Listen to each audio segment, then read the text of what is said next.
స్తోమత అందరికీ ఒకేలా ఉండదు. అలాంటి విద్యార్థులకు కేంద్ర ప్రభుత్వం ప్రవేశపెట్టిన పీఎం విద్యాలక్ష్మి పథకం అండగా నిలుస్తోంది.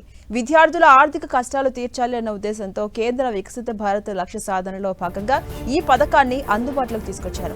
ఎలాంటి హామీ పత్రాలు లేకుండానే బ్యాంకు నుంచి రుణాలు పొందవచ్చు. చదువుకోవడానికి ఏ రుణం కోసం అభ్యర్థి బ్యాంకుల చుట్టూ తిరగకుండా దరఖాస్తు చేసిన 15 రోజుల్లోనే తక్కువ వడ్డీతో మంజూరవడం పీఎం విద్యాలక్ష్మి ప్రత్యేకత. రుణం అవసరమైన విద్యార్థి ఆన్లైన్లో దరఖాస్తు చేసుకుంటే సరిపోతుంది. మంజూరు చేసే రుణంలో చదువుకయ్యే ఖర్చులు మాత్రమే కాకుండా ట్యూషన్ ఫీజు, వసతి, రవాణా ఖర్చులన్నింటికీ కలుపుతారు. దరఖాస్తు ఫీజు, ప్రాసెసింగ్ ఛార్జీలు కూడా ఏమీ ఉండవు. ఇక విద్యార్థి కుటుంబ వార్షిక ఆదాయం 4 లక్షల రూపాయల లోపు ఉండాలి. ఒక్క విద్యార్థి ఒక్క దరఖాస్తు మాత్రమే పంపాలి. దరఖాస్తు స్టేటస్ విద్యాలక్ష్మి పోర్టల్లో బ్యాంక్ అప్డేట్ చేస్తుంది. రుణం మంజూరైంది లేనిది 15 రోజుల్లో తేలిపోతుంది. అవసరమైన ధ్రువపత్రాలు లేకపోతే దరఖాస్తును అన్హోల్డ్లో పెడతారు. పోర్టల్లోని డాష్బోర్డ్లో చూసి విద్యార్థి లోన్ అప్లికేషన్ గురించి తెలుసుకోవచ్చు.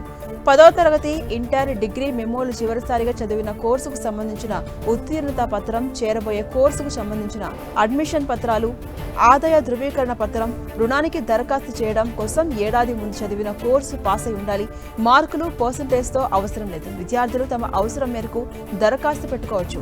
గడువు తేదీ అంటూ ఏమీ ఉండదు. కానీ ఏం చదవాలనుకుంటున్నారు, ఏ కాలేజీలో మీకు అడ్మిషన్ వచ్చింది, ఫీజు విషయాలు అన్ని పూర్తిగా ఉండాలి. అప్పుడే లోన్ సులువుగా వస్తుంది. ఇక ఇంజనీరింగ్, టెక్నికల్, వృత్తి సంబంధమైన ఎంబీబీఎస్, ఆర్కిటెక్చర్, లా, చార్టర్డ్ అకౌంటెన్సీ లాంటి ప్రొఫెషనల్ కోర్సులు చదవాలి అనుకునే వారు అప్లై చేసుకోవచ్చు. అలాగే అండర్ గ్రాడ్యుయేట్ చదివే విద్యార్థులు కూడా రుణాలు ఇస్తోంది కేంద్రం. ఇక విదేశాల్లో ఉన్నత విద్య చదువుకునే వారు సైతం ఈ రుణాల కోసం అప్లై చేసుకోవచ్చు.